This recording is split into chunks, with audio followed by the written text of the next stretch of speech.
ಅಧ್ಯಕ್ಷೆ ಅವ್ರು ಕೇಳಿರ್ತಕ್ಕಂಥದ್ದು ಈಗ ಒಂದೇನಂತ ಹೇಳಿದ್ರೆ ಈ 2.5 ವರ್ಷದೊಳಗೆ ನಾವು ತಗೊಂಡಾಗ ಸರ್ಕಾರಿ ಶಾಲೆಯಲ್ಲಿ ಗುಣಮಟ್ಟ, ಟೀಚರ್ ಶಾರ್ಟೇಜು ಇದ್ರ ಮೇಲೆ ಎಲ್ಲದೂ ಕೂಡ ಇತ್ತು, ಅನ್ವಯ ಆಗ್ತಾ ಇತ್ತು.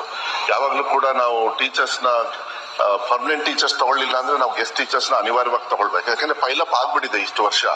ಈ ಸತಿ ಏನ್ ಮಾಡಿದೆ, ಮಾನ್ಯ ಮುಖ್ಯಮಂತ್ರಿಗಳಿಗೂ ಕೂಡ ಮಾತಾಡಿ ಗೆಸ್ಟ್ ಟೀಚರ್ಸ್ ಅನಿವಾರ್ಯವಾಗಿ ಗೆಸ್ಟ್ ಟೀಚರ್ಸ್ ತಗೊಳ್ಬೇಕು. ನಾವು ಗೆಸ್ಟ್ ಟೀಚರ್ಸ್ ಅಲ್ಲೇ ನಾವು ರನ್ ಮಾಡ್ಬೇಕನ್ನೋದು ನಮ್ಮ ಆಸೆ ಅಲ್ಲ.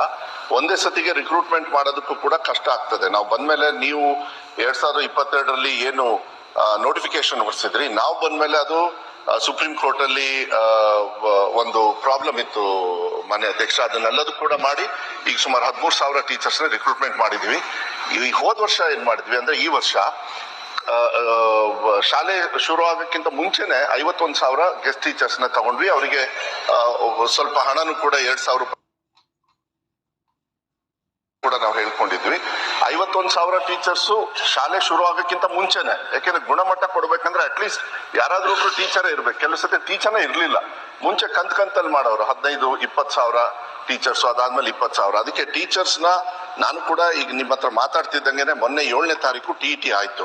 11,000, 10,000 ಕಲ್ಯಾಣ ಕರ್ನಾಟಕ ಭಾಗಕ್ಕೆ ಸೆಪರೇಟು, ಇಡೀ ರಾಜ್ಯಕ್ಕೆ ಸೆಪರೇಟು ಸುಮಾರು 11,000 ಟೀಚರ್ಸ್ ನ ರಿಕ್ರೂಟ್ಮೆಂಟ್ ಪ್ರೋಸೆಸ್ ನಡೀತಾ ಇದೆ. ನಾನು ವಿಶ್ವಾಸ ಕೊಡ್ಲಿಕ್ಕೆ ಇಷ್ಟಪಡ್ತೀನಿ ಸದನಕ್ಕೆ, ಮುಂದಿನ ವರ್ಷ ಕಲಿಕೆ ಒಳಗೇನೆ ಅಂದ್ರೆ ಯಾವಾಗ ಅಡ್ಮಿಷನ್ ಸ್ಟಾರ್ಟ್ ಆಗುತ್ತೆ ಅಷ್ಟೊಳಗೇನೆ ಇವರೆಲ್ಲರೂ ಕೂಡ ಪಾಠ ಹೇಳ್ಕೊಡ್ತಕ್ಕಂಥ ವ್ಯವಸ್ಥೆಯನ್ನ ನಾವು 100ಕ್ಕೆ 100 ಮಾಡ್ತೀವಿ. ಅದು ಮಾನ್ಯ ಮುಖ್ಯಮಂತ್ರಿಗಳು ಬಹಳ ಸ್ಟ್ರಿಕ್ಟ್ ಆಗಿ ಹೇಳಿದ್ದಾರೆ.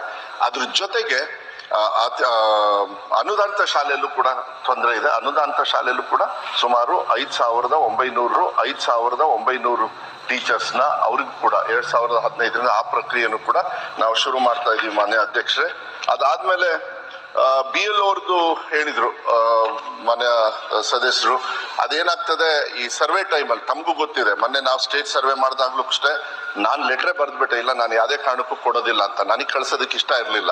ಆದ್ರೆ ಶಿಕ್ಷಕರು ಬಿಟ್ರೆ ಇನ್ ಯಾವುದೂ ವ್ಯವಸ್ಥೆ ಇಲ್ಲ. ಈಗ ತಮ್ಮ ಸೆಂಟ್ರಲ್ ಗೌರ್ಮೆಂಟ್ದು ಕೂಡ ಈಗ ನೆಕ್ಸ್ಟ್ ಜನವರಿಯಿಂದ ಶುರು ಆಗುತ್ತೆ. ನಾನು ಮತ್ತೆ ಪತ್ರ ಬರಿತಾ ಇದ್ದೀನಿ, ಏನಂತ, ಇಲ್ಲ ಬೇಡ ಯಾಕೆಂದ್ರೆ ಎಕ್ಸಾಮ್ ಬರ್ತಾ ಇದೆ, ದಯವಿಟ್ಟು ನಮ್ಮನ್ನು ಯೂಸ್ ಮಾಡಬೇಡಿ ಅಂತ. ಬಟ್ ಯಾವ ತರ ಆದೇಶ ಬರ್ತದೆ ನನಗದು ಗೊತ್ತಿಲ್ಲ. ನಾನು ವೈಯಕ್ತಿಕವಾಗಿ ನಮ್ಮ ಶಿಕ್ಷಕರನ್ನ ಈ ಕೆಲಸಕ್ಕೆ ಕಳ್ಸೋದಕ್ಕೆ ನಾನು ವೈಯಕ್ತಿಕವಾಗಿ ನನಗೂ ಕೂಡ ಅಷ್ಟೊಂದು ಇಷ್ಟ ಇಲ್ಲ. ಆದ್ರೆ ಅನಿವಾರ್ಯವಾಗಿ ಅಲ್ಲ, ಟೀಚರ್ಸ್ ಬಿಟ್ರೆ ಇನ್ಯಾರು ಇರೋದಿಲ್ಲ ಅಂತಕ್ಕಂಥದ್ದನ್ನ ಹೇಳಿಕ್ಕೆ ಇಷ್ಟಪಡ್ತೀನಿ. ಮತ್ತೆ ನೀವು ಇನ್ನೊಂದು ವಿಚಾರ ಹೇಳಿದ್ರಿ, ಮೊಟ್ಟೆದು ನಮಗೆ ಇದೆ.